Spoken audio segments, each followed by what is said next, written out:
A pensar más con Rosa María Palacios.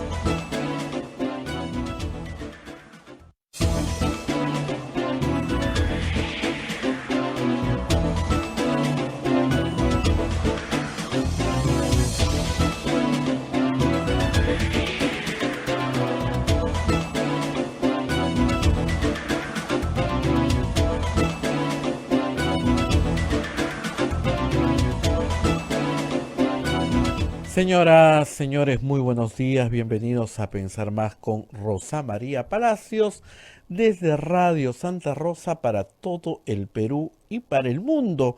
Y estamos conectados con Chimbote, nuestros amigos de Radio Santo Domingo, Radio San Martín en la Ciudad Blanca de Arequipa, Radio Cepagua en Ucayali, Radio Quillabamba en La Convención, Radio Quillabamba TV y Radio Madre de Dios en Puerto Maldonado. También se une otra red de radios amigas a través de Huánuco, Radio Huánuco, Ayacucho, Radio La Voz de Ayacucho, Puno, Radio Pública, Ancash, Radio Moro, Huancayo, Radio Cumbres, la radio del Arzobispado, Satipo, Radio Milenio, Abancay, Radio Estación Solar, Yurimagua, Radio Oriente, Cajamarca, Radio Los Ángeles, Lampa, Radio San Valentín, Cerro de Pasco, Radio Activa, Huanta, Radio Continental, en televisión, Onda Digital TV, Fuego TV, Full TV, Quillabamba TV. Ahí Metagua también nos pone en su podcast y las plataformas móviles, el Facebook de Radio Santa Rosa, el Facebook de Radio Quillabamba, el canal de YouTube de Radio Santa Rosa y también nuestra página web www.radiosantarosa.com.pe con toda la información, todo lo que ha pasado en las últimas horas, y está lista Rosa María Palacios. Rosa María, muy buenos días, adelante. Muy buenos días, Abel. Muy buenos días a todos nuestros oyentes en el Perú y en el mundo. Lima amanece en muchos puntos cubierta de lodo y todo el norte del Perú en este momento está sufriendo. Calles inundadas, viviendas destruidas, personas desplazadas y asustadas, carreteras interrumpidas. Todo esto por el embate de la fuerza de la naturaleza. Vamos a hablar de eso en un instante y luego vamos a estar con el Contralor de la República, el señor Nelson Chac, para hablar de un informe muy importante sobre los avances de la Autoridad de Reconstrucción con Cambios. Pero primero tenemos que cumplir con nuestras obligaciones. Vamos con la publicidad. Pontificia Universidad Católica del Perú. La Maestría en Gerencia Social de la Pontificia Universidad Católica del Perú invita a profesionales de diferentes disciplinas a participar del proceso de admisión. Informes en el Facebook @PUCMGS o al 993-028-464. Hotel La Cuesta de Caima de la Asociación Santa Catalina de Sena de las Madres del Monasterio de Santa Catalina es la mejor opción para tu estadía en Arequipa. Informes en el Facebook e Instagram del Hotel La Cuesta de Caima Arequipa. Y finalmente, Urbánica. Diseñamos y construimos viviendas que te conectan con la naturaleza y que generan bienestar para tu hogar. Si deseas conocer nuestros proyectos en Punta Hermosa y Miraflores, o si tienen algún inmueble donde quisieran construir, nos podemos asociar también. Escríbenos al WhatsApp 948-242-747 y 998-999-201. Usted también puede colaborar con este programa como a través de una donación que puede realizar por cualquier monto en cualquiera billeteras electrónicas. Es muy sencillo. Si quiere darnos 5 soles, 1 sol, lo puede hacer capturando este QR. Sí, la verdad es que necesitamos su ayuda porque nosotros vivimos de la divina providencia y de lo que ustedes a través de ella nos manden. Y por supuesto, para todos los peruanos que viven en el extranjero, a los que estamos siempre muy agradecidos, hay el sistema PayPal que con tu tarjeta de crédito puede donarnos desde cualquier lugar del mundo. Es muy fácil de hacerlo y lo único que tienen que hacer es entrar a la página web de Radio Santa Rosa y ahí pueden encontrar las sencillas instrucciones. Muy bien, a ver, tenemos un día difícil. Lamentablemente, el pronóstico del tsunami se cumplió y con creces. Se cumplió, a veces no se cumple porque es un pronóstico, un cálculo de probabilidades, Pero ahí tenemos justamente lo que nos dijo el señor presidente ejecutivo de Senami, que iba a llover en Lima, la provincia de Lima, como llovió en 1970.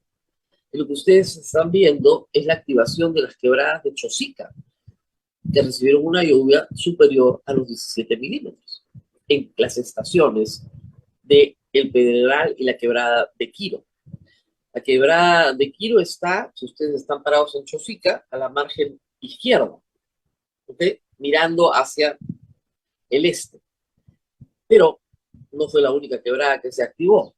Se activaron casi todas las quebradas de Chosica, por donde han bajado huaicos. Chosica es una población que conoce sus huaicos perfectamente, que ha hecho mucho esfuerzo, hay que decir, por controlar la naturaleza, en algunos con éxito, en otros con menos éxito. La quebrada de la Cantuta, por ejemplo, que es administrada por el Club Regatas, ha tenido un encauzamiento correcto, se limpia, se colocan unos peines de cemento gigantescos para atrapar a las rocas más grandes y, por supuesto, se siembran muchísimos árboles que contengan, sobre todo, las rocas más grandes y las más peligrosas. Otras quebradas, una zona más alta, en Guarochirí, la quebrada que baja Ricardo Palma, arrasó con todo, hasta automóviles hemos visto ayer, y así bajando. Chaclacayo ha tenido un pésimo manejo, creo yo. Santa Inés, Tarazona, toda esa zona ha quedado inundada y, por cierto, interrumpida la carretera central. De cada huaico se aprende. Hoy hay que ir a limpiar, pero de cada huaico se aprende, porque si algo nos enseña la naturaleza es que lo que ha ocurrido va a volver a ocurrir. Si hay una quebrada en una zona que se llama Río Seco, en Cineguilla, ustedes tienen que entender que el nombre obedece a una historia. Es que ahí había un río y se secó. Bueno, en Cineguilla, Río Seco terminó desbordándose y alimentando, por supuesto, al río Lurín, que está en su máxima capacidad, igual que el río Chillón, igual que el río Rímac. Todos los huaicos alimentan en la cuenca del Rímac, del Chillón y del Lurín al mismo río. Y el río se termina, por la sobrecarga, desbordando, como ha ocurrido en varios puntos en el río Chillón, en el río Rímac y en el río Lurín. Pero no son las únicas quebradas que se activan. Otras que van a lo largo de la costa de Lima, reitero, desde Ancón hasta Pucusana, en lo que es Lima provincia, la provincia de Lima, se han activado. Ustedes han visto las imágenes del peaje de Ancón. Ustedes siempre, ¿cómo puede llegar un huaico al peaje de Ancón? Claro que llega a través de la Pampa. Una Pampa donde se quería construir una ciudad del talento, una ciudad satélite. En buena hora que el proyecto no prosperó. Porque si hubiera, se puede, a ver, mire, se puede convivir con los embates de la naturaleza, pero hay que encauzarlos. Sin encauzamiento alguno no se puede. Hasta Punta Hermosa, que ha sido muy comentado el caso porque un dron pudo hacer una grabación muy concreta, creo yo, muy clara del desborde del huaico de Punta Hermosa y también del momento de llegada del huaico cuando cruza la Panamericana Sur. Esas imágenes son interesantes porque nos permiten en una primera instancia observar la defensa de la carretera Panamericana Sur, de la autopista. Como les comentaba ayer, la autopista Panamericana Sur es un activo muy crítico en época de desastre porque por esa carretera se desplaza la ayuda. Si yo pierdo la carretera, como sucede en la carretera central, como sucede en Cineguilla, no tengo cómo desplazar ayuda. Entonces tengo que preservar la vía que me va a permitir llegar. Cuando se diseña en los años 60 la carretera Panamericana Sur en el tramo que va hasta Pucusana, se previó los pasos para los desbordes por huaicos que son rarísimos, muy ocasionales, pero se dan. Y en esa época se daban con mucho más espacio de tiempo. Por eso es que la carretera no se pierde. Ustedes ven avanzar el Guayco por Punta Hermosa y la carretera Panamericana Sur sigue operativa. No se detiene. Y eso permite llevar la ayuda. Esa es la forma correcta de construir. Y se han activado todas las quebradas que se han activado en la Panamericana Sur y han tenido un paso. La mala noticia es que la alerta es hasta el 17. Senami ha dicho que puede seguir lloviendo el día de hoy y eso va a ser lo que se llama llover sobre mojado. A ríos que ya están colmatados. Le viene más lluvia, más lodo, más piedra. Y si bien la situación de Lima ayer ha sido de enorme atención para los limeños, eso no quiere decir que la situación haya desaparecido en el norte. En Tumbes y en Piura, sobre todo en Piura, la angustia es el desborde del río Piura, que ayer se ha desbordado en algunos puntos, pero esa es la angustia. En Tumbes ya se puede comenzar a esperar que el agua baje y comenzar a limpiar, pero en Piura la angustia todavía es el desborde del río Piura. No se diga Lambayeque y La Libertad, que están bajo agua en este momento. Ayer ha habido una tormenta eléctrica en Chiclayo, con rayos y truenos. Entonces, la emergencia no ha terminado, estamos en medio de la emergencia. Una emergencia que no va a cesar de una manera mágica. Reitero lo que digo ayer, estos fenómenos naturales no son un castigo de Dios. Los terremotos, los huaicos, las inundaciones no son un castigo de Dios. Dios no nos castiga.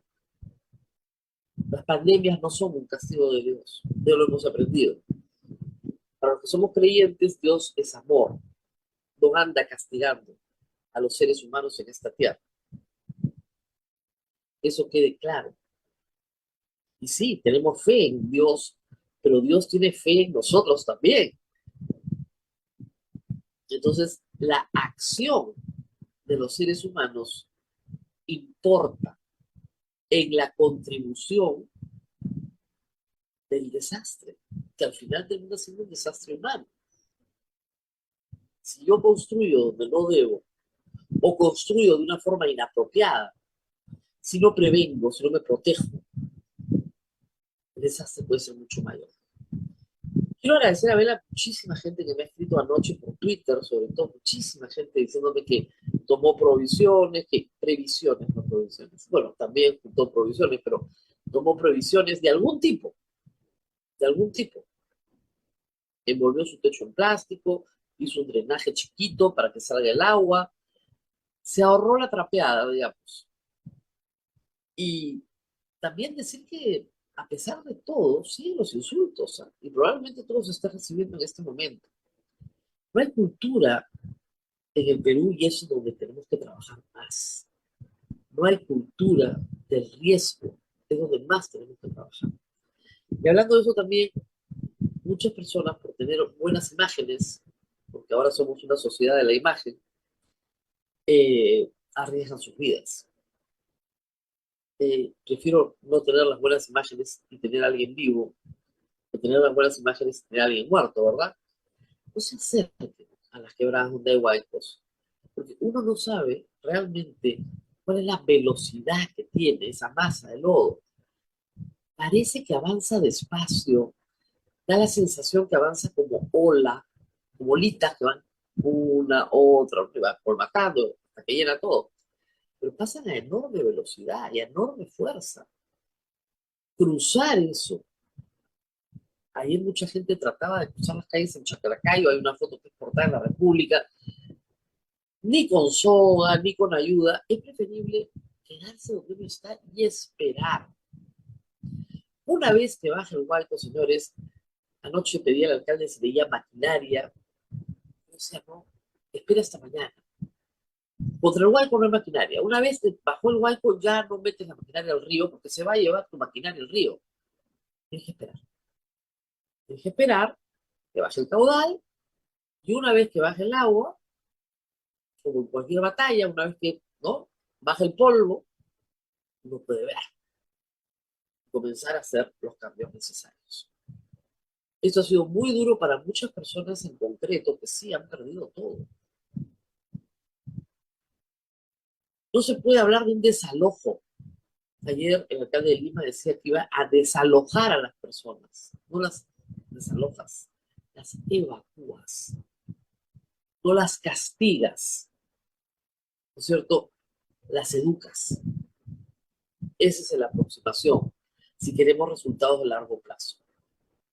Los distritos más ricos de Lima no han sufrido mucho. Yo estoy en Miraflores y ha llovido anoche. Ya se está, ahorita creo que está casi seco ya, pero no es nada que no sea perfectamente manejable, normal.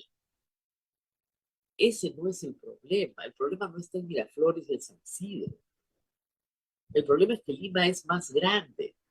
Ate, La Molina, Chosica, Chaclacayo, Caraballo, Puente Piedra, son Lima también. Y Lima cercado.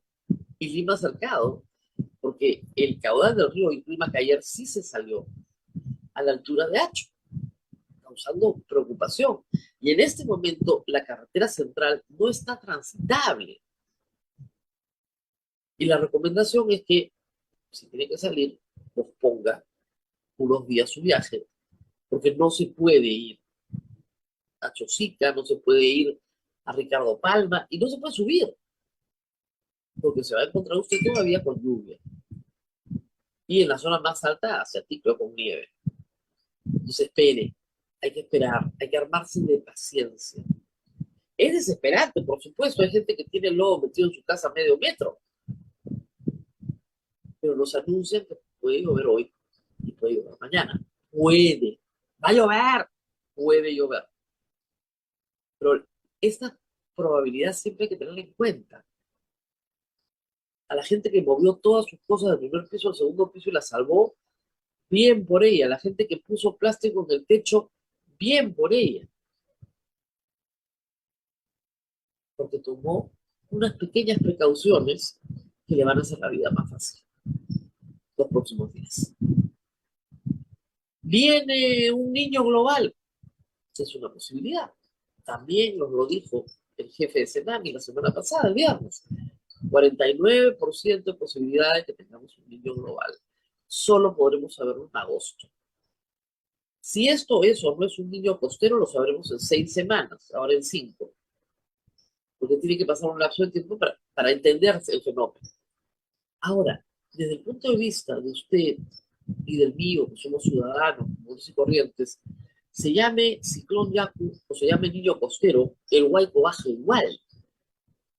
Y yo le pregunto al Huayco, a ver, discúlpame, ¿cómo te llamas? Ciclón Yaku. Ah, bueno, ya, felizmente, ¿no? Que no eres niño costero. O, ¿eres niño costero? Ah, qué bueno, entonces no eres ciclón Yaku. Es lo mismo.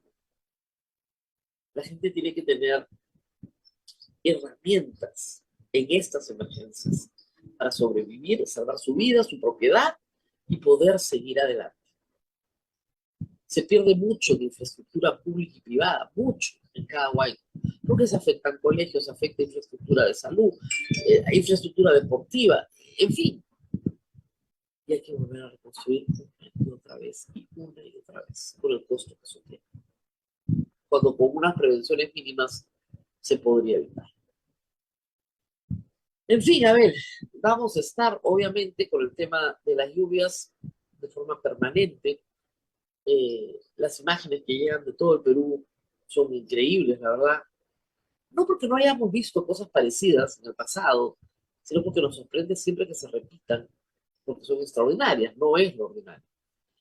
Y hay que decir que Senami esta vez no se equivocó. No es que yo no me haya equivocado o si haya acertado. Yo no soy vidente. He entrevistado a un científico que es el titular de la autoridad meteorológica y como entiendo que puede haber gente que me ve en canales mucho más populares que en los que normalmente los científicos transmiten su información, me permití hacerla pública y difundirla. Nada más, que es la obligación de un periodista, de hecho sea el paso. Si podemos salvar vidas, si podemos salvar bienes, si podemos hacer la vida más fácil a las personas, esa es nuestra obligación. Hay otras noticias políticas importantes que por las lluvias parece que estuviesen aplastadas, ¿no es cierto? Pero en las cuales hay que mencionar. Ayer la Comisión Permanente del Congreso aprobó 3 acusaciones constitucionales. Una contra el ministro Willy Huerta, otra contra el ministro Roberto Sánchez, que también es congresista, y otra contra Betsy Chávez, que también es congresista.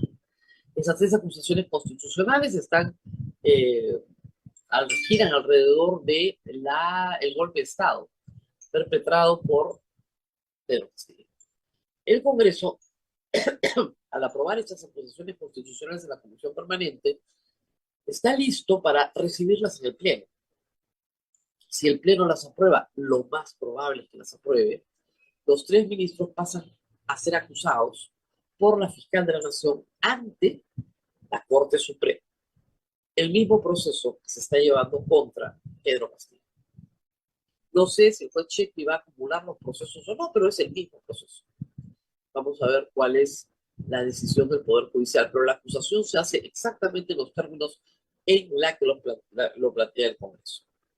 Y de otro lado, una noticia triste aunque previsible, la Comisión de Constitución votó en contra del proyecto de acto de elecciones. Ya está, 12-9. Tenemos los nombres porque sí creo que es muy importante que ustedes sepan quién se opone en verdad a la de las elecciones. Hay algunas sorpresas. Obviamente algunos militantes de Perú Libre dicen que ellos se oponen porque en realidad no se oponen. A ver, no se oponen, pero que si no hay asamblea constituyente, o si no son el 2023, o si son el 2024, entonces es la excusa para no tener el proceso. Pero acá lo tenemos, vamos a poner por favor, la lista, que me la proporciona, porque acá tengo la lista. Martín Hidalgo siempre hace estas listas interesantes, porque obviamente los que están a favor son los que han manifestado esto antes, ¿no es cierto? ¿Dónde está mi lista? Tengo mi lista. A ver, un segundo, por favor. La tenía a la mano, pero vamos a buscarla en un instante. Los que están a favor, les voy adelantando, son los de Fuerza Popular. Los de Fuerza Popular están a favor. No todos, ¿ah?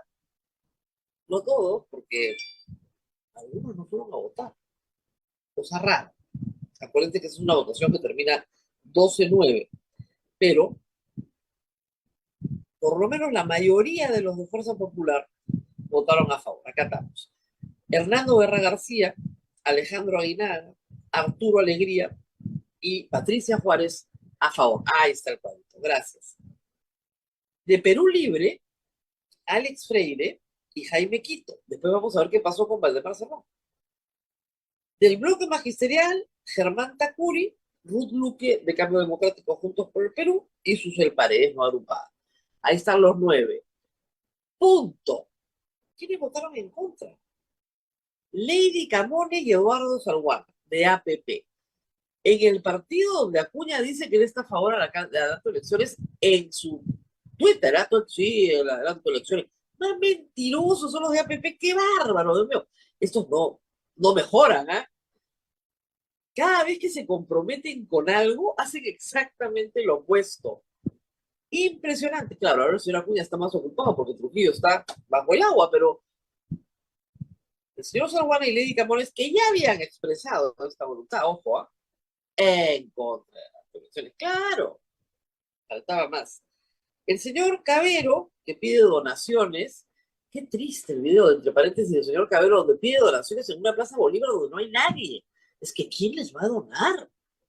Es tan vergonzoso que Susel Paredes ha sacado una comunicación en Twitter diciendo como congresista pido disculpas de la vergüenza que tengo. Qué horror, Dios mío. Pero bueno, obviamente el señor Cabero, Adriana Tudela, en contra. En contra también Gladys Echaíz, que ahora pertenece a Renovación, que entró por APP, pero ahora está en Renovación, se siente cómoda.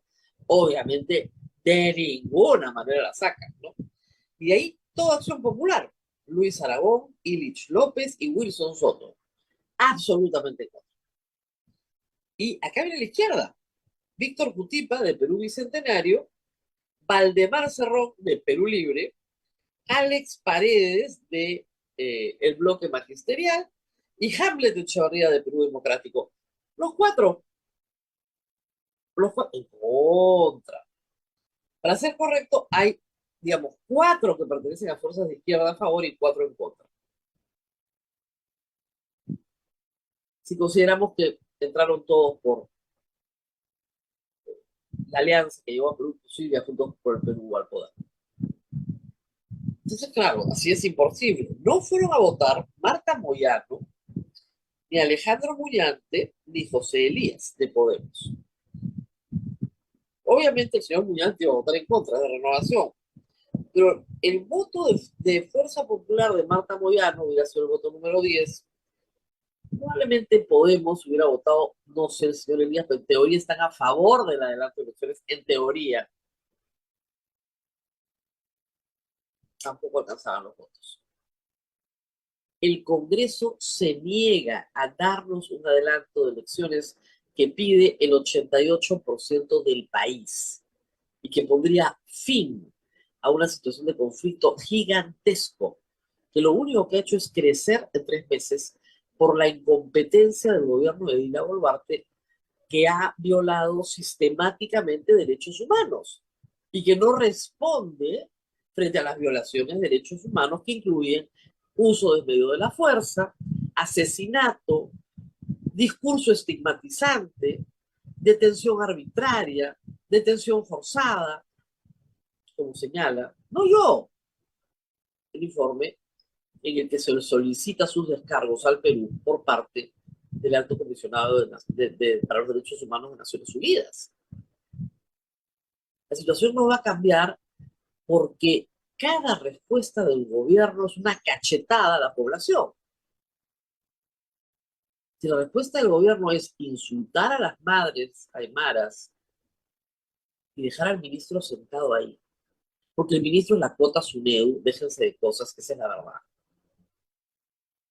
Ya saltaron SUNEDU, ahora vienen los reales, vamos a mirar. Claro, los reales.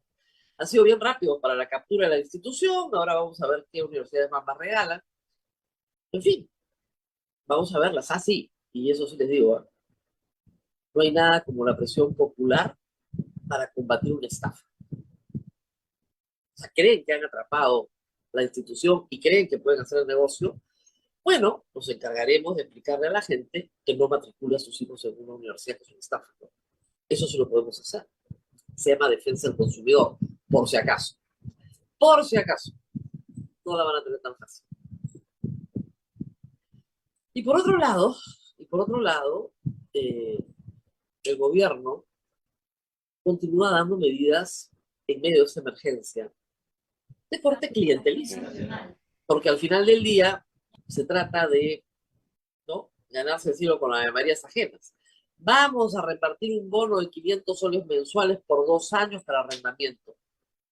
No creo que sea una mala política pública, siempre y cuando esté condicionado que la gente no se mude de regreso al mismo sitio donde salió, por ejemplo. Por ejemplo. Y eso ya es la parte fea, pues, es la parte que no les estás contando o no les quieres contar. Y luego tenemos medidas un poco absurdas. Yo no entiendo por qué no se puede entrar al aeropuerto Jorge Chávez por los huaicos. O sea, sí, ha bajado un huaico en Ancón, pero el aeropuerto Jorge Chávez es zona de inundación de huaicos. No. Que yo sepa, la pista de aterrizaje de Jorge Chávez, desde que se inauguró en 1962-63, creo, o 64, yo había nacido 64, no tiene huaicos encima. No, solamente se puede entrar por la tarjeta de embarque, no puede entrar nadie más. ¿Qué michi pasa en el aeropuerto Jorge Chávez de verdad? ¿Lo puede explicar el gobierno? Es un espacio público. Rarísimo. Clases suspendidas, sí, en todo el país, el sector, no todo el país, pero en todo el norte y Lima metropolitana, clases que no se han iniciado, suspendidas, se han iniciado en el sector público. Hoy se suspende en Lima y Callao las clases para el sector público y el sector privado, que también es una suspensión de esas que se hacen como sábana igual para todos. Lima es una ciudad de 10 millones de habitantes con muchas realidades. Acá en Miraflores no hay por qué cerrar los colegios. ¿Por qué no se cerrar los colegios de Miraflores, Barrancos, San Isidro, Magdalena, Pueblo Libre? ¿Por qué? Colegios y universidades. Sí, algunas personas que viven en las zonas afectadas van a tener muchas dificultades para llegar, por cierto. Pero eso no quiere decir que tengas que dejar sin educación a todos los niños, ¿no? Criterio de esto, me parece que eso está faltando. Vamos a ver, la declaratoria en emergencia ya se dio, eso es para que los alcaldes puedan comprar. Y justamente vamos a estar, qué suerte tenemos hoy, con el Contralor, para preguntarle si hay tanta flexibilidad para comprar o no tanto, o no tanto. En fin, a ver, no sé si hay alguna pregunta del público, se me está escapando algún tema para poder ir a nuestra entrevista con el Contralor.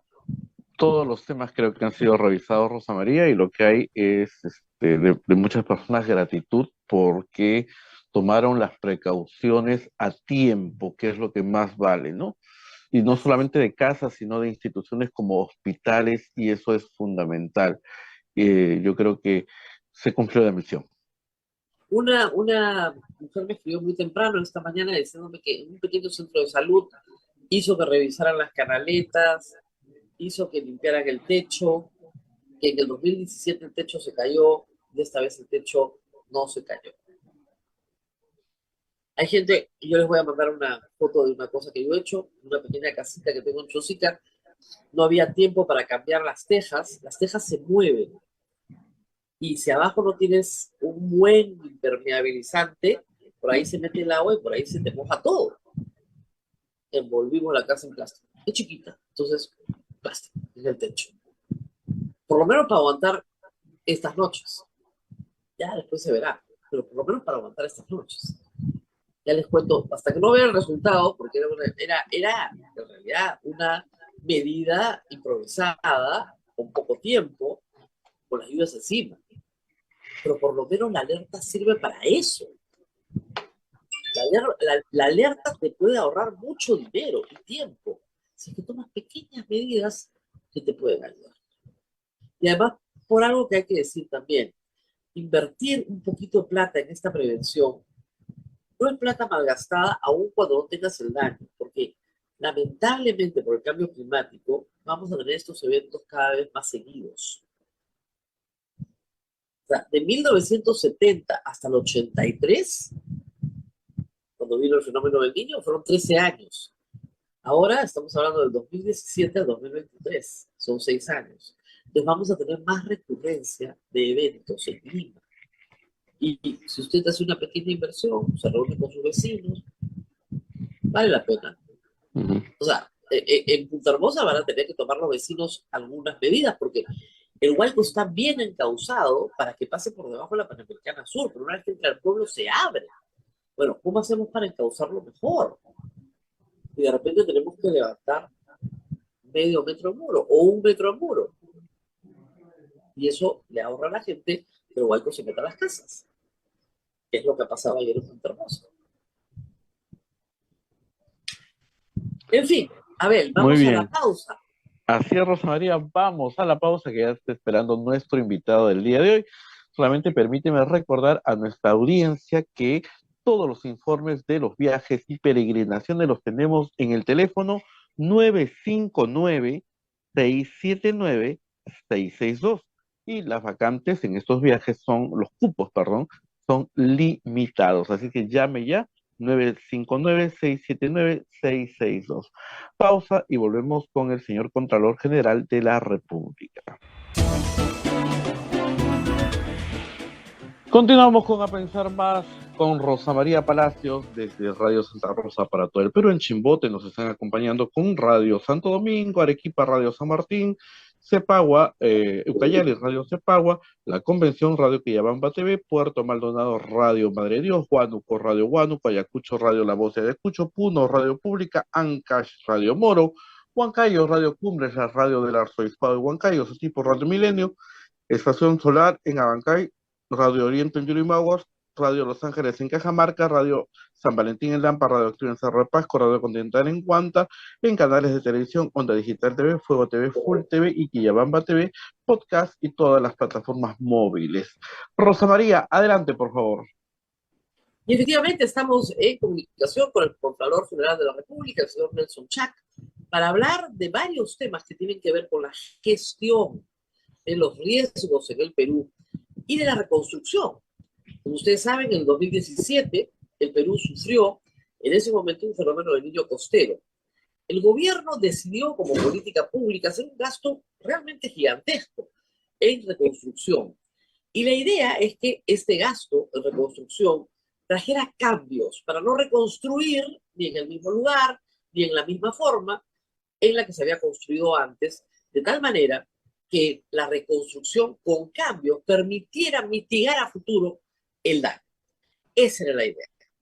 La Contraloría ha producido un informe muy interesante que se llama Informe de Control Gubernamental a la Reconstrucción con Cambios 2017-2023. Esto es un trabajo que tiene varias etapas, como iremos viendo, y resultados que creo que vale la pena comentar el día de hoy, porque se han dicho muchas cosas, pero no se ha hecho, creo yo, un análisis prolijo de qué es lo que ha pasado.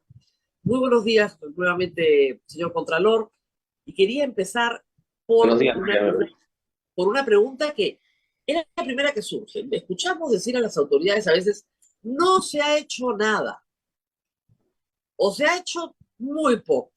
Yo tengo acá, en el primer cuadro que usted proporciona, el total de inversión son 25.655.490.000 millones de soles. Es decir, 25.000 millones de soles es muchísimo dinero. Pero además hay algo más interesante, que de ese gasto se ha ejecutado el 82.7%. Entonces, ¿por qué hay la percepción de que no se ha hecho nada si se ha gastado 82.7% de 25.000 millones de soles? A ver, Rosa María, muchas gracias por la invitación. A ver, efectivamente, ¿no? El proceso de reconstrucción con cambios empezó para atender todos los estragos del fenómeno del niño costero en el 2017, y para eso, como tú bien has mencionado, se asignaron más de 25.600 millones de soles. Pero, ¿qué es lo que pasaba? Ese programa de trabajo, digámoslo así, tenía 4 componentes. Los 2 más importantes eran la reconstrucción, o sea, se cayó una vivienda, había que poner otra, se destruyó un colegio, había que poner otro, etcétera, etcétera. Pero además estaba el componente de construcción, es decir, de prevención, hacer lo necesario para que estas cosas no vuelvan a ocurrir. Y eso, pues, como es evidente, no tiene que ver con la reposición de los activos y de las obras que se habían destruido, sino que arreglar no los síntomas, sino las causas estructurales de este problema, que además todos los años tenemos lluvias, de cuando en vez, lluvias de mucha intensidad, pero no es un fenómeno nuevo, ¿no? Sino que es un fenómeno al cual ya tenemos que estar acostumbrados y tenemos que prever.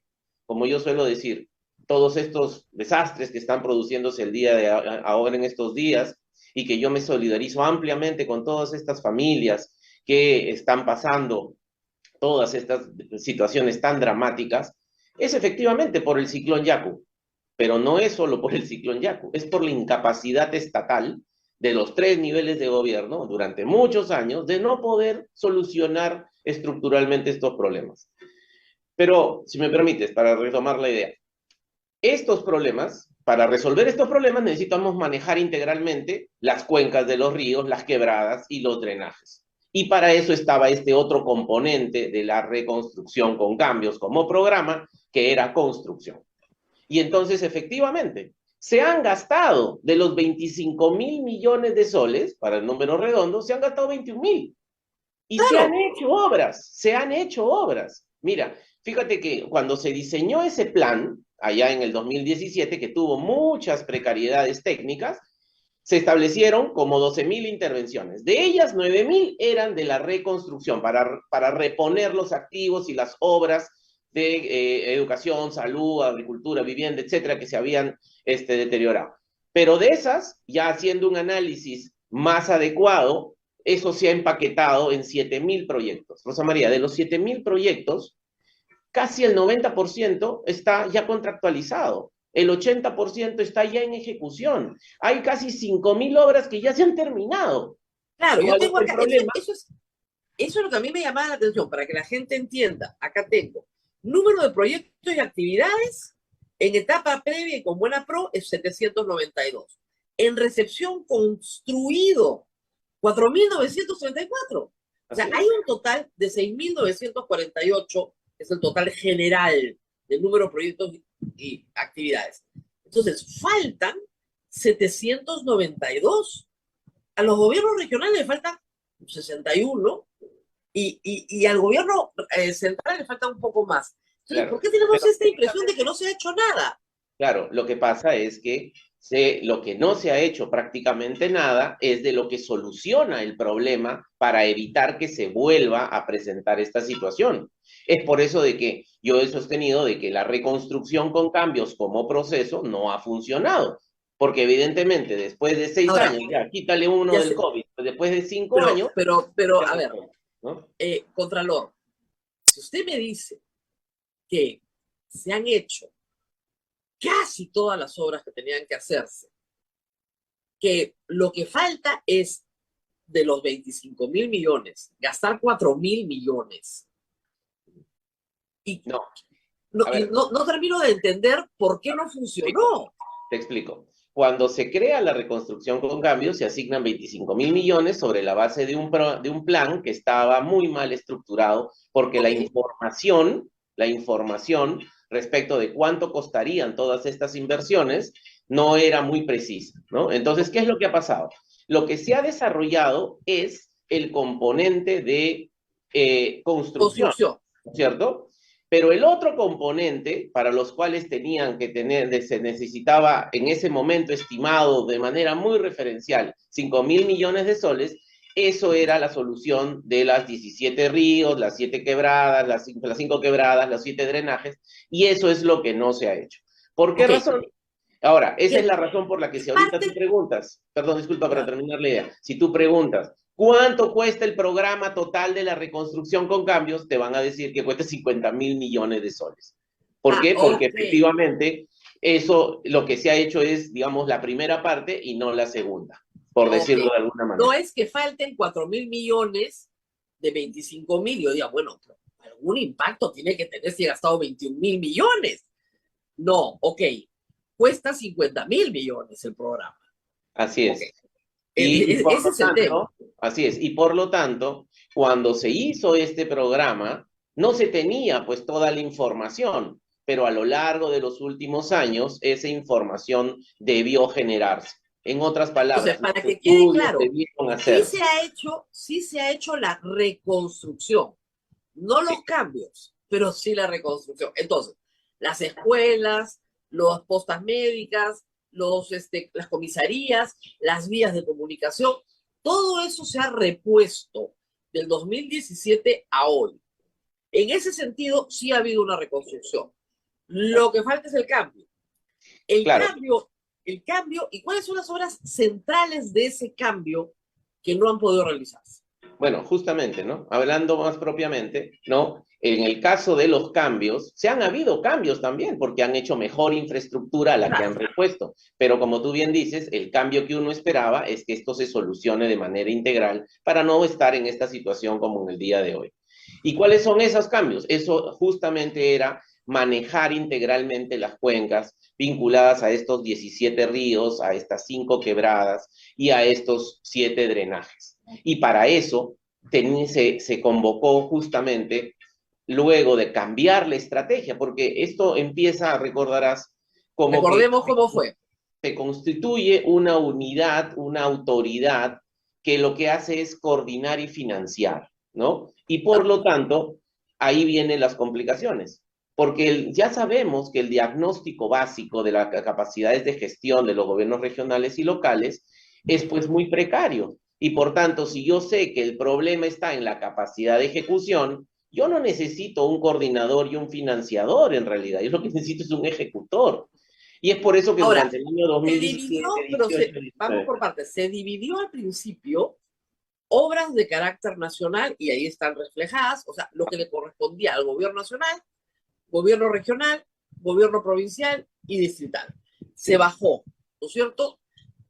Es posible que sí, algunas cosas sí podrían haberse ejecutado. De hecho, si hemos llegado al 82%, algunas cosas se ejecutaron en esos niveles. Y de hecho hay una lista larga de ejecución en el informe. ¿Dónde está el problema? En que se le asignó a los gobiernos regionales obras que eran de carácter nacional y que no iban a poder ejecutar. claro, era, por ejemplo, arreglar el manejo de la cuenca integral del río Piura, ¿no? O arreglar el tema de la quebrada de San Ildefonso en Trujillo. Y así, esos eran competencias de los gobiernos regionales. Claro. Pero justamente es evidente que no iban a tener la capacidad. Y esto, Rosa María, es algo que la Contraloría ha alertado incluso antes de la pandemia, en sendos informes, en sendas comunicaciones que se han enviado al Congreso, a la PCM, a la propia autoridad. Eso también conlleva a que en el año 2020 se tome una decisión de cambio de estrategia. Es decir, la autoridad de la reconstrucción con cambios ya no es coordinador y financiador, sino que se vuelve ejecutor. Y para eso conforman el convenio con de gobierno a gobierno con Gran Bretaña, para que precisamente se encargue de eso que es lo que faltaba. ¿Y qué es lo que sucedió? La regla era nosotros, en los estudios que se habían hecho para hacer esas grandes obras de infraestructura y que finalmente iban a decir más o menos cuánto iban a costar, porque todos sabíamos que los 25.000 millones era una cifra preliminar. Lo que sucedió es que esos estudios, cuando lo ven los expertos internacionales, ven que no están bien hechos. Y esa es una constante, Rosa María, en toda la administración de la gestión de las inversiones en el Perú.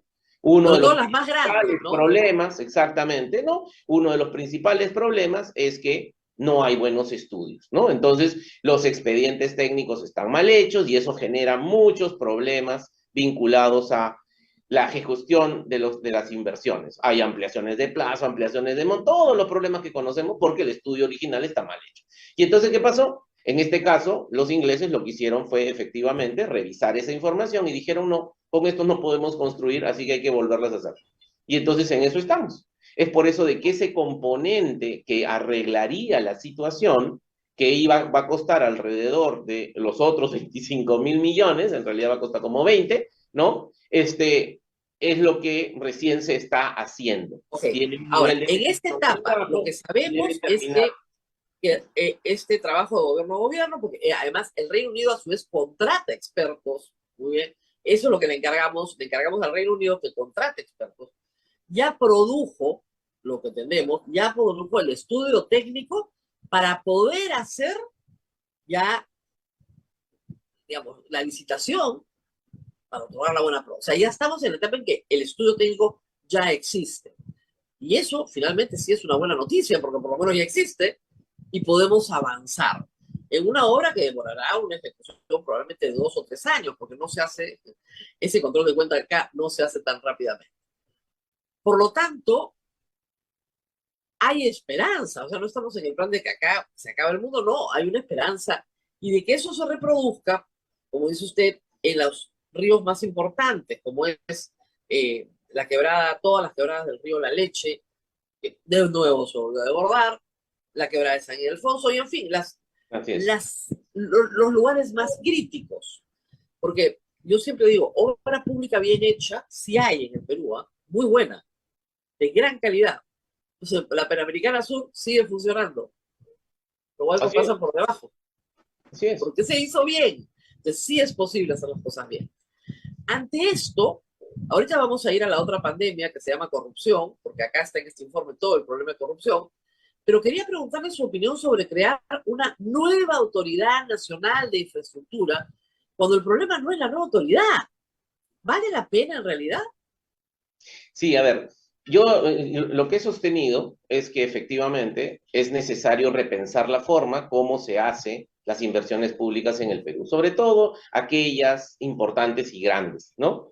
Porque claramente la verdad es que muchos, incluso ministerios, pero sobre todo gobiernos regionales y locales, no tienen la capacidad para poder desplegar apropiadamente una inversión de calidad, ¿no? Y es por eso de que ahora, sobre la base de la reconstrucción con cambios, de la oficina de la reconstrucción con cambios, que ha adquirido ese conocimiento producto del convenio de gobierno a gobierno, por ejemplo, y hay gente peruana calificada, yo creo que valdría la pena generar una nueva unidad, una nueva agencia, si quieres, para ver el tema de la infraestructura, ¿no? Y eso es lo que ha propuesto el Poder Ejecutivo. Sin embargo, yo iría más allá. Esta agencia va a tener que tener para resolver todos los problemas operacionales vinculados desde el tema de saneamiento físico legal, el tema de los problemas que tienen las inversiones grandes, el tema de la calidad de los estudios, el tema de los permisos, el tema del planeamiento urbano, que la verdad es que creo que lo mejor es que haya una solución integral y que se cree un ministerio. Quizá podrías incluso, de tal manera de que señor Chávez, efectivamente tengan todos los componentes claro, que necesitan. usted tal vez no lo recuerda, pero eso ya existió en el Perú. Sí. En el gobierno militar se llamaba INADE, Instituto Nacional de Desarrollo, que era la institución que estaba a cargo de los grandes, pero de los proyectos más grandes del Perú, desde Majes, Chinecas, o sea, grandes, no solamente proyectos de represamiento de ríos, sino hidroeléctricas, más desarrollo agrario, más, o sea, multiproyectos. Y mire usted cómo terminó todo. Entonces, de repente, no necesariamente es la mejor manera, pero sí hay una tendencia a recentralizar. Y es lo que estamos entendiendo de su preocupación. Y que la recentralización de la gran obra pública ofrece más ventajas que la descentralización de la obra pública, ¿verdad? Efectivamente. Porque en la práctica, el gran problema de la descentralización es que tú has descentralizado y has transferido las competencias, has transferido las responsabilidades, has transferido la plata, pero no has transferido las capacidades. Entonces, el Estado Nacional nunca hizo lo necesario para fortalecer las capacidades y tener un servicio civil meritocrático en los gobiernos regionales, por ejemplo. Y por lo tanto, ahora lo que tenemos que hacer es ser conscientes de eso y centralizar las grandes infraestructuras. El problema, Rosa María, es que no es solo las grandes infraestructuras. Mira un hospital, mira todos los hospitales que han hecho los gobiernos regionales. Todos tienen problemas, ¿no? Y yo he ido a visitar la gran mayoría de ellos. O sea, ya no estamos hablando de los proyectos, de grandes proyectos como el Chinecas, como el Majes, etcétera, que hasta ahora también tienen sus propios problemas, sino que estamos hablando de un nivel de proyectos bastante menor. De tal manera de que si podemos centralizar esas capacidades con gente adecuadamente formada, idónea, bien pagada, con todos los mecanismos de control en un solo punto, porque como te podrás imaginar, hasta el tema de control, hay economías de escala en controlar en una sola unidad que controlar en 25 o en 106, y ya que no se diga de los 1.600 distritos. Entonces en la práctica yo creo que más allá de cualquier posición ideológica de que si es bueno fortalecer o no un ministerio o crear una agencia, lo importante es concentrar las capacidades técnicas y de paso reducir la burocracia. Es por eso que la propuesta es esta entidad, para mí un ministerio quizás sería lo mejor, es que tiene que absorber y se tienen que transferir las competencias de otros ministerios. O sea, claro, pero Contralor, eso significa prácticamente desmantelar transportes, comunicaciones y vivienda y construcción. Es que en realidad podríamos pensar, ¿no?, que el nuevo ministerio no tiene por qué ser un nuevo ministerio, puede conformarse sobre la base de transportes, ¿no? Y efectivamente, antes incluso de la existencia de INADE, antes había, acuérdate, el Ministerio de Obras Públicas, ¿no? Que Claro, existía antes. Entonces, en la práctica, ese es un fomento, modelo que hay que llamaba Ministerio de discutir. Fomento, Exactamente, ¿no? de fomento y obras públicas, y que en la práctica es usado con mucha efectividad por muchos países y que es un modelo que también vale la pena. En el gobierno de Fujimori se creó el Ministerio de la Presidencia, ¿no? Para hacer en parte eso. En parte, después se desmanteló. Pero el problema es que terminan siendo ministerios sumamente clientelistas. Claro, pero más allá, pero una agencia también lo podría hacer. Entonces, en la práctica, es verdad. en la Vamos a ir práctica, a la corrupción porque esa es su especialidad. Pero antes quería hacer una salvedad interesante. Mire, en el año 2000, o sea, lamentablemente la Autoridad de Reconstrucción con Cambios ha convivido con 6 presidentes. Es del 2017 al 2023. Y la inestabilidad de sus titulares ha sido la norma. Pero tal vez el asunto más grave es que el 2019, ¿no es cierto?, se nombra una nueva autoridad, a la ingeniera Moreno, Amalia Moreno, y que es ahora viceministra en Vivienda, y ella encuentra una ejecución muy baja en el 2019, no se había ejecutado el 2018 ni el 8.4, en 2019 se ejecuta el 21.4, pero ya el 2020 comienza a levantar y ya ejecuta, salta al 35%, el 2021 se ejecuta el 65%, me parece, y el 2022, cuando ya estaba arriba en ejecución presupuestal, la sacan. O sea, el 2022 el gobierno la vota, cuando ya tenía, ese año llegó al 81.3 de ejecución presupuestal. La votaron. Entonces, ese es el otro problema. Usted puede tener un personal muy competente, pero la política lo alcanza. efectivamente, ¿no? Y justamente para poder hacer este tipo de acciones, lo que se necesita es cierto tiempo, cierta estabilidad y tiempo, ¿no? Para poder desplegar todas esas políticas, ¿no? Claro. Justamente por eso, lo que se hace con Amalia, y lo hemos conversado con ella N veces, es justamente se toma una decisión muy importante. Ante la evidencia que el proceso de reconstrucción en ese momento, en los 3 primeros años, no había funcionado. ¿Y por qué no había funcionado? Porque no había las obras. Entonces se decide hacer una autoridad que ejecute las obras. O sea, esto es como decir, se hace el proceso de recentralización. Ustedes no pueden ejecutarlo por miles de razones, entonces lo vamos a ejecutar nosotros. Y ese proceso de ejecución se hace, ¿no? Y es Claro, por y eso como eso se hace, te dispara la ejecución, así es, llegando al 82%. Pero claro, con la salvedad que hemos hecho al principio, que en realidad la parte de construcción y prevención va a costar muchísimo más. Y estos informes, me imagino ya los que está haciendo el Reino Unido por encargo, están arrojando cifras muchísimo mayores, ¿verdad? Así es, ¿no? Y esa es la razón por la que esos estudios, algunos ya están hechos, otros están en proceso, y como tú bien dices, si uno hace la proyección, más o menos en el 2027, en el 2028, estarán más o menos listos la gran mayoría de estas infraestructuras, ¿no? Pero eso es lo que se debió hacer antes, pues ese es el punto. Entonces, ahora, y justamente, ¿por qué no se hizo antes? Porque se lo encargaron a entidades públicas en los distintos niveles de gobierno que no tenían las capacidades. Ahora, acá viene una parte bien fastidiosa del informe, porque hay que hablar de plata y de incumplimiento. La Contraloría persigue la corrupción, ese es el otro cáncer que tenemos, o sea, tenemos la lluvia que nos cae encima y la corrupción que va por debajo. Claro. Y la ineficiencia, acá ¿no? tengo ineficiencias, sí, pero mire, hasta la ineficiencia, que es también un problemón, sin dolo, por lo menos no hay delito, pero ustedes han detectado acá situaciones delincuenciales.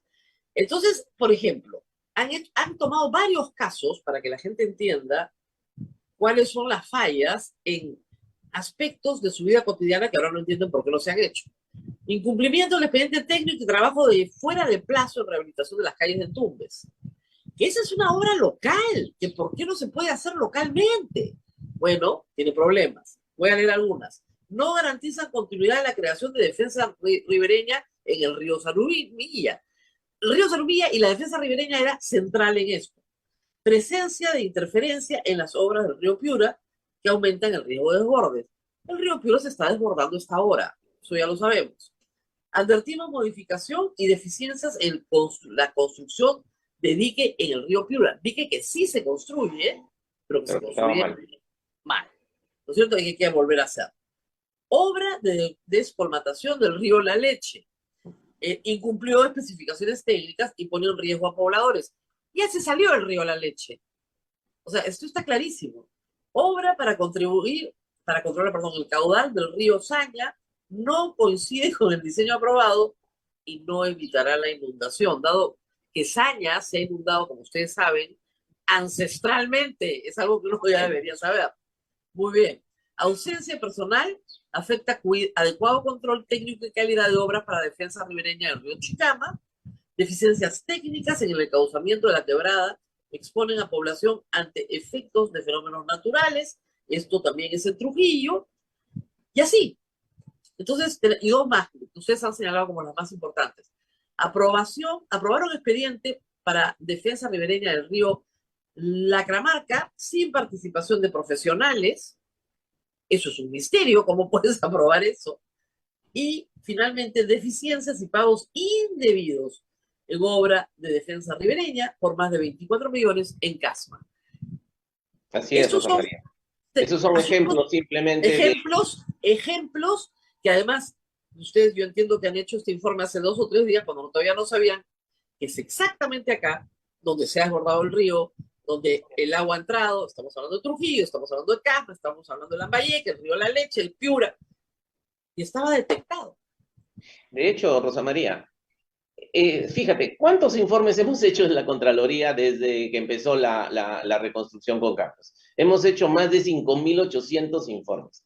Hemos identificado 12.900 riesgos, o sea, casi 13.000 alertas, porque para llegar a estos informes que tú has comentado, esos informes son el resultado final de todo un proceso de investigación y análisis que hace la Contraloría caso por caso, y le va diciendo al gestor, oye, se está haciendo esto mal, arregla esto, que después de este problema se va a hacer un problemón, etcétera, ¿no? Claro, vamos a ir a ese acompañamiento porque ustedes han tenido en la mayoría de los casos control concurrente, que es lo que se pidió. Y vamos a ir a explicar un poquito la función de la Contraloría, porque a veces la palabra Contraloría la gente la aterra, sobre todo en el sector público, pues ¿qué he hecho mal? ¿No? Bueno, vamos a ir con calma. Cuando ustedes hacen 12.960, ¿no es cierto?, observaciones por situaciones adversas detectadas en el control simultáneo, ¿lo que están diciendo ahí es que alguien ha robado? No, ¿verdad? ¿Qué es lo que están diciendo ahí? Lo que estamos diciendo es que hay un riesgo que si no lo mitigas, después vamos a tener un problema posterior. Lo que estamos diciendo es que vamos viendo de que podrías haber cometido una irregularidad porque has roto una norma. No estamos calificando si eso lo has hecho adrede, si estás robando, si está... No, lo que le estamos diciendo es una alerta. Y esa es la gran parte de la nueva reforma y el nuevo enfoque de control.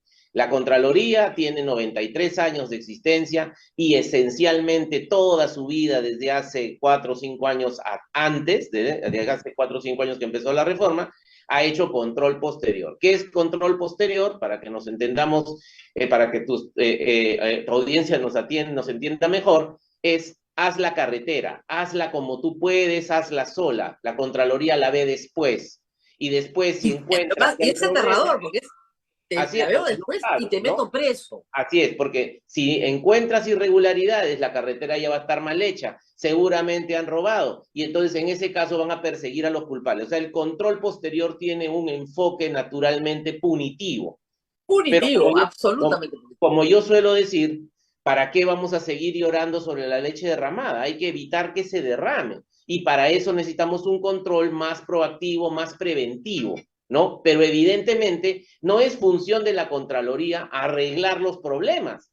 Nuestra función es alertar sobre esos problems. Ya si los funcionarios no los arreglan, pues ya qué cosa vamos a hacer. Tenemos que seguir luego con el proceso. Acá viene un tema que es bien importante también, que ¿cuál es la naturaleza de ese control? O sea, la Contraloría es la encargada de verificar, ¿no es cierto?, la legalidad del gasto. Así es. Pero, supongamos, ingeniero, yo tengo una idea, y me han contratado para hacer este dique, y yo creo que este dique puede funcionar porque yo soy el técnico y creo que va a funcionar correctamente. Si viene alguien a la Contraloría a decirme que no va a funcionar el dique, ¿acaso él es el técnico? ¿Acaso él es el experto? ¿Ustedes tienen expertos en todas las cosas? No, no, ¿verdad? No, efectivamente, esa es una buena pregunta, ¿no? Pero vamos por partes. Cuando yo llegué aquí, por ejemplo, teníamos 120 ingenieros civiles a nivel nacional. Ahora tenemos más de 600. ¿Y por qué? Porque el proceso de control tiene que ser un proceso multidisciplinario porque uno no puede controlar lo que no sabe, así de sencillo, ¿no es cierto? Pero, ¿qué es lo que sucede? En tu ejemplo, el ingeniero dice, vamos a hacer el dique así. No es que vamos a hacer el dique así. Hay un expediente técnico que Por dice supuesto. cómo se va a hacer el dique. Entonces, mis ingenieros van y miran el expediente y contrastan lo que Ok, ha hecho pero con si lo que pongamos dice lo el siguiente, expediente. vamos un paso más atrás. Ujú. El expediente técnico está mal hecho. Está bien. Efectivamente. O sea, no digo que está bien, sino que es verdad. Entonces, ¿qué tienes que hacer? Modificar el expediente, No, ¿no? yo lo sé, pero el ingeniero que hace el expediente técnico tal cual se lo han entregado, está actuando dentro de la legalidad del gasto. Sí, es Y verdad. no se le puede observar nada, porque está Es haciendo que exactamente lo que le han dicho que tiene que hacer. exactamente. Y en esos casos no se observa. O sea, el Pero la obra control, está mal hecha. no, es que justamente lo que estamos diciendo es, si hay problemas con el expediente, tienes que seguir los procesos y Ok, procedimientos formales pero y la efectivamente Contraloría, hacerlo, ok, ¿no? pero la Contraloría no puede detectar los problemas en el expediente técnico. No, No es que está en esa sí, capacidad. no, pues es que justamente de eso es lo que se trata, ¿no? O sea, lo que se trata es, si hay problemas en el expediente técnico, hay todo un proceso que tiene que llevarse adelante para que eso se corrija y que la obra salga bien. No, Pero no, el no, control de la pero vamos Contraloría a hacerlo no más es sobre despacito, la ¿ya? calidad del expediente. Vamos a ver. La obra ya concluyó, tuvo un Ok. expediente técnico, se ejecutó perfectamente, exactamente de acuerdo al expediente técnico. Y el Ujú. resultado fue un desastre. El Ya, resultado no cumplió el fin, la obra. ¿Y ya, ahí está qué bien. hacemos?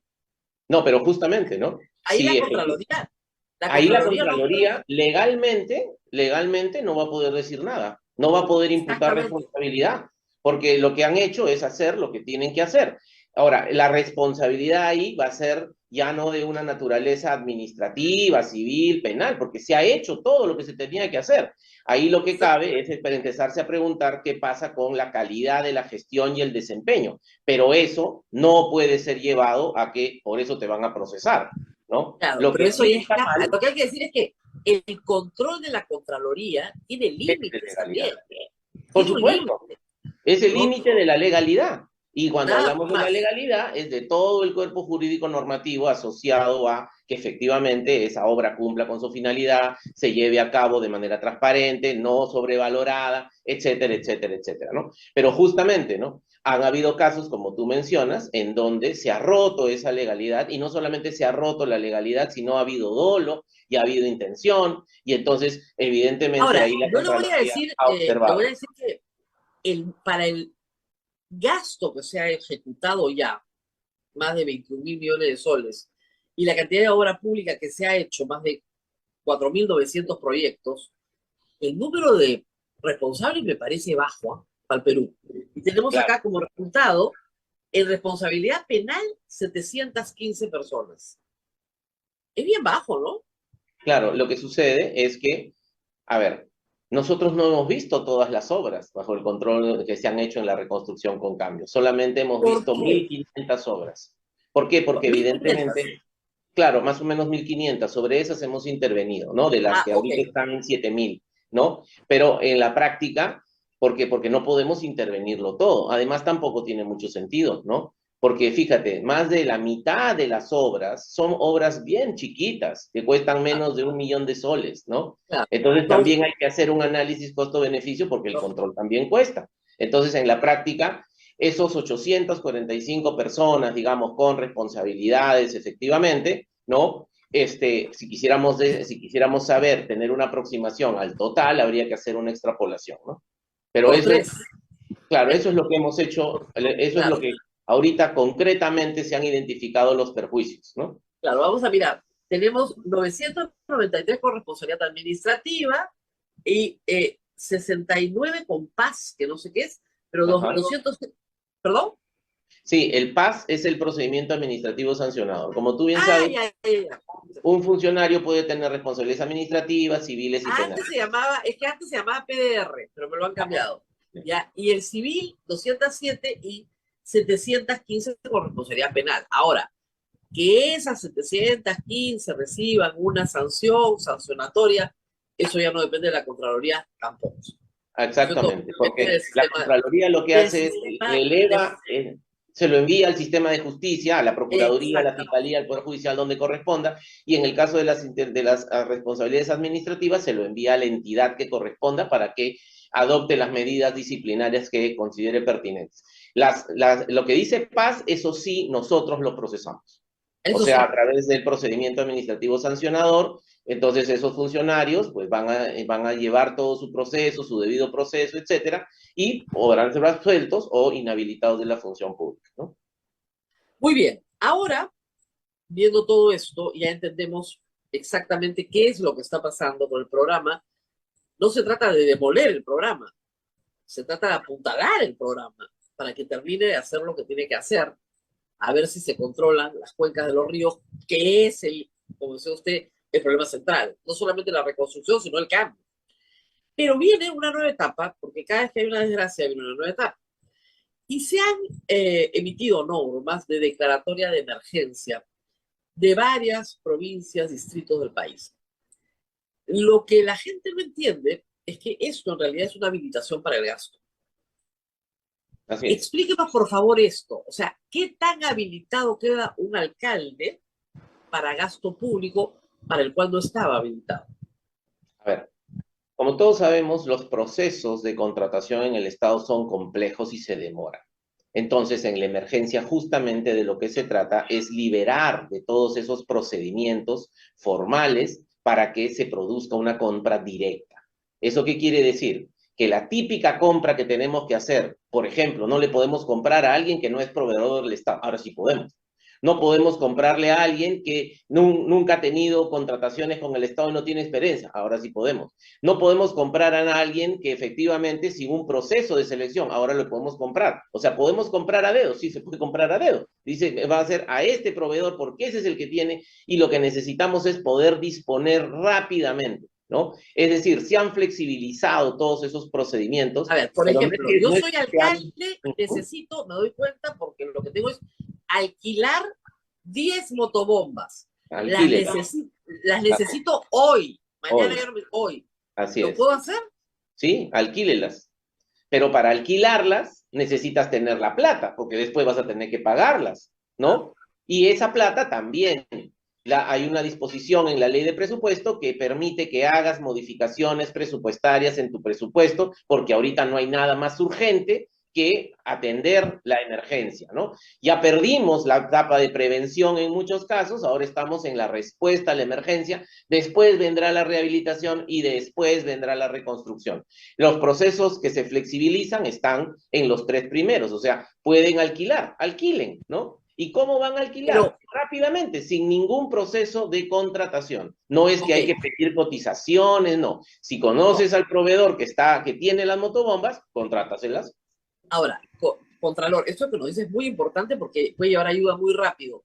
Pero, ¿qué pasa si después el Estado no me habilita ese dinero? O sea, ya yo lo saco de otra partida, entonces, no sé, suspendo una reparación que tenía, algún gasto corriente incluso, ¿no? Ya, bueno, lo paso para pagar esto.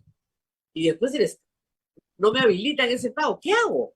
Claro, lo que pasa es que tú estás empezando tu año, tienes un presupuesto, estás en el mes de marzo, no has gastado la gran mayoría de tu presupuesto y entonces pueden suceder dos cosas. Efectivamente, esos gastos van a tener que ser repriorizados, es decir, ya no los harás este año o ya no se harán porque estás usando los recursos para la emergencia o, dependiendo de lo que se trate, seguramente en la medida que la emergencia crezca en dimensiones, el Ministerio de Economía y Finanzas hará las transferencias respectivas. Pero hoy por hoy, el Ministerio y muchos alcaldes y muchas autoridades que me han llamado, e incluso señores congresistas, dicen, pero es que no llega la transferencia, es que no va a llegar, no necesita que llegue. Los resultados, los recursos están ahí. Ahorita no hay necesidad de hacer ninguna transferencia financiera para efectivamente darles presupuesto. Tienen la plata. Lo que tienen que hacer es No me priorizar, van a ¿no? acusar, no me van a acusar de malversación de fondos. No, no, no. Lo que tienen que hacer precisamente es seguir las modificaciones, hacer las modificaciones presupuestarias. La malversación de fondos es cuando yo uso algo para lo cual no estoy habilitado legalmente. Exactamente. Precisamente estas normas me habilitan legalmente a usar esos recursos que antes iban a estar destinados a otra cosa, los voy a poner en la emergencia. ¿Necesito un acuerdo de consejo o puedo actuar solo como alcalde? No, puedes actuar solo como alcalde, solo como gobernador regional, ¿no? El gobernador y el Incluso, alcalde están habilitados ahorita para contratar motobombas, para porque como, comprar carpas, ¿no es ¿sí? cierto? Para movilizar, pagar la movilidad de un grupo de gente que hay que evacuar de una zona. Esos gastos los puede hacer la municipalidad y lo puede hacer el gobierno regional. Por supuesto, por O sea, supuesto, y eso es lo que se o sea, trata, lo que es pues lo que ya es que deberían haber estado haciendo. La Contraloría no tiene corazón, dicen, y no No, tiene piedad, ¿no? Y no tiene humanidad. Entonces, ahora, es también que, cierto, que en arca abierta hasta el justo peca. Entonces, efectivamente. ¿cómo se evita, o ya no se puede evitar en estas emergencias, el favorecimiento al compadre, el amigo que tiene las motobombas? ¿Se puede evitar o no se puede evitar? O sea, en la práctica, por ejemplo, ¿no? Vamos a poner un ejemplo. Se ha flexibilizado el proceso de contratación. Ya no hay proceso de contratación. Pero no, tú no puedes comprar, pues, no le puedes comprar las motobombas a la empresa de tu hijo, ¿no?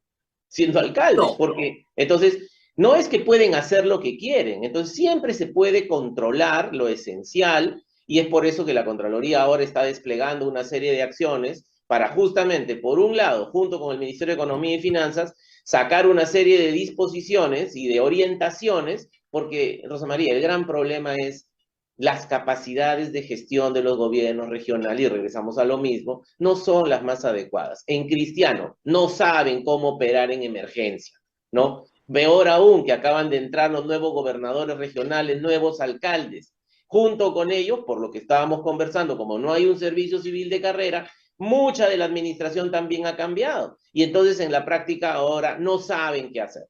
Entonces ahora más que controlar hay un proceso de casi de apoyo y docencia, de decirle, tienes que Educar. hacerlo de esta manera. Pero justamente por eso la Contraloría lo que está haciendo ahora, está desplegando estos servicios de presencia institucional en cada una de las zonas a partir de nuestras gerencias regionales de control y nuestras jefaturas de OSI, y lo que estamos tratando de hacer es acompañarlos, ¿no? Luego vamos a generar, ¿no? Ya te comento, igual que lo hicimos, por ejemplo, con el caso de las canastas o con la pandemia, un portal donde transparenten todo lo que han hecho, porque si bien es cierto, van a contratar sin mayores procedimientos, sin mayores formalidades, luego tienen que hacer todas las formalidades en vías Claro, de regularización. Y claro, entonces tiene que en ese rendir momento cuenta. tendrán toda la información para poder rendir cuenta y en ese momento lo que vamos a disponer es que toda esa información se suba al portal para que efectivamente se vea, porque lo que tampoco queremos es que digan que han comprado 500 frazadas y las han distribuido a tales personas y resulta que esas personas dicen a mí no me ha llegado ninguna frazada, ¿no? Entonces, todas esas cosas son las que en el marco de este proceso de la emergencia se van a tener que controlar. Pero ahorita lo más importante es que ejecuten. Tienen los medios, No, tienen no, las ya habilitaciones. hay consideraciones prácticas. Si se hace una Bien. donación en particular a una persona que te firme un recibo, Que pues, diga exactamente, ¿no? ¿no? Papelito, su DNI, Así es, huella nada digital, más, nada ¿no? más te ha recibido, nada más. Pero son provisiones, como usted dice, que muchas veces no se toma por desconocimiento, porque no se sabe trabajar en emergencia, por ese tipo, muestra tu padrón, haz tu empadronamiento primero, en fin, cosas que se tienen que hacer que muchas veces no se saben, pero se seguirá haciendo. No me puedo ir, son las 9:21, pero no me puedo ir sin preguntarle, porque ustedes han tenido un trabajo muy complicado el año 2022, sobre todo cuando comienzan, desde el 2021 en realidad, cuando comienzan a explotar problemas de corrupción muy grandes en el gobierno de Pedro Castillo. Ustedes van a ser citados, consultados en los procesos de corrupción que se inician ya contra el presidente de la República, y me refiero al caso Puente Tarata en particular, al caso Petroperú. En esos casos donde hay obra pública de por medio, o servicios públicos de por medio, ¿ustedes tienen participación?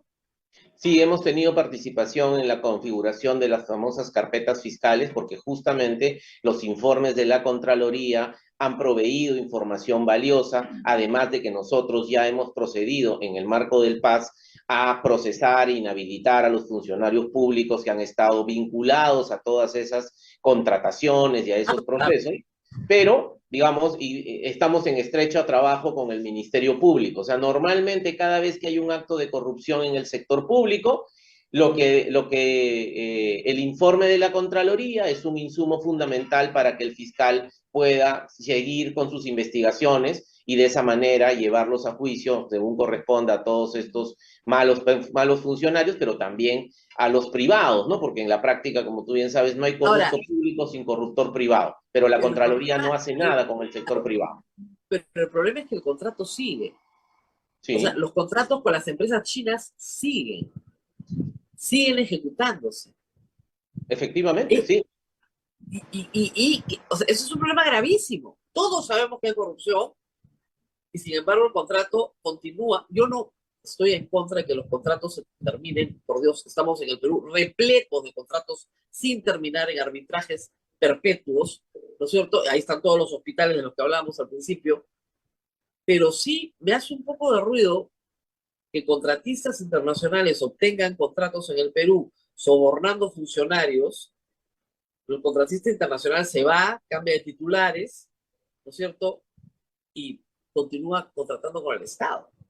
Sí, eso es la de nunca acabar, Rosa María, ¿no? Ya tenemos hartas experiencias sobre eso, es por eso que la Contraloría ha enviado muchas iniciativas de ley para cambiar esos procedimientos, pero ahorita, tal como está la normatividad vigente, hay un contrato vigente, hasta que no se demuestre con el debido procedimiento y salga el juicio y diga que efectivamente ha habido corrupción, etcétera, etcétera, entonces no se puede anular esos contratos, ¿no? Yo espero por eso que es tan importante que la celeridad y la predictibilidad del sistema de justicia para que efectivamente en el más breve plazo se pueda sancionar y de esa manera resolver de una vez por todas esos contratos y volverlos a contratar, volverlos a concesionar según corresponda para que efectivamente el sector privado, un buen sector privado, se haga cargo de las obras que tanto necesitamos, ¿no? Y en el caso de Dina Boluarte, la actual presidenta de la República, la Contraloría también tuvo un papel estelar en el caso del Club Apurímac. Sí. Bueno, la Contraloría, Rosa María, hace su trabajo, ¿no? Está lo más alejada de la política y por lo tanto nosotros frente a una denuncia tratamos de efectivamente reaccionar, ¿no? En ese caso sí, se comprobó que había un potencial conflicto de interés, pero ya ese es un tema que ha sido zanjado por las instancias correspondientes. En este ¿Cómo caso, va su relación con con la señora presidenta y con el primer ministro, que fue su abogado, en ese caso que usted denunció? Bueno, es que nuestra relación es como la que debe ser entre un contralor y un premier y una presidenta. Acuérdate que ya, como tú bien has dicho, yo soy contralor hace 6 años, ya mi periodo de mandato termina el próximo año, y bueno, he tenido que trabajar con 6 presidentes y con más de una docena de premieres. Entonces, en la práctica, nosotros tenemos una relación de trabajo muy fluida, ¿no? Incluso muchísimo más que la que teníamos con el expresidente Castillo, ¿no? Por todo lo que ya sabemos. Y yo espero de que estas coordinaciones que se están haciendo, incluso, fíjate, con el Ministerio de Economía y Finanzas de manera muy frecuente, con el propio Premier para hacer algunas cosas vinculadas a mejorar la operación estatal, creo que van a seguir su curso, independiente, sin que eso afecte en lo absoluto la autonomía y la independencia de la Contraloría para poder seguir haciendo su trabajo en la lucha contra la corrupción y la inconducta funcional, ¿no? Muy bien, muchísimas gracias por todas estas aclaraciones al señor Nelson Chac. Ya saben, alcaldes, gobernadores, el Contralor les ha dicho que contraten, si están en emergencia, por el amor de Dios, que lleven ayuda rápidamente a sus pueblos ahí donde se necesita. Gracias por haber estado con nosotros. El informe que hemos comentado está colgado en la página web de la Contraloría. Sí, todos los informes que presentamos al Congreso son de naturaleza pública y se cuelgan en la página web, ¿no? Perfecto. Para los interesados, está el informe completo con todas las cifras de lo que hemos comentado durante este programa. Muchísimas gracias, Contralor. Y conmigo será también hasta mañana. Adiós, Abel. Adiós a todo el público. Hasta mañana, Rosa María. Los esperamos a las 8 de la mañana. Chau, chau.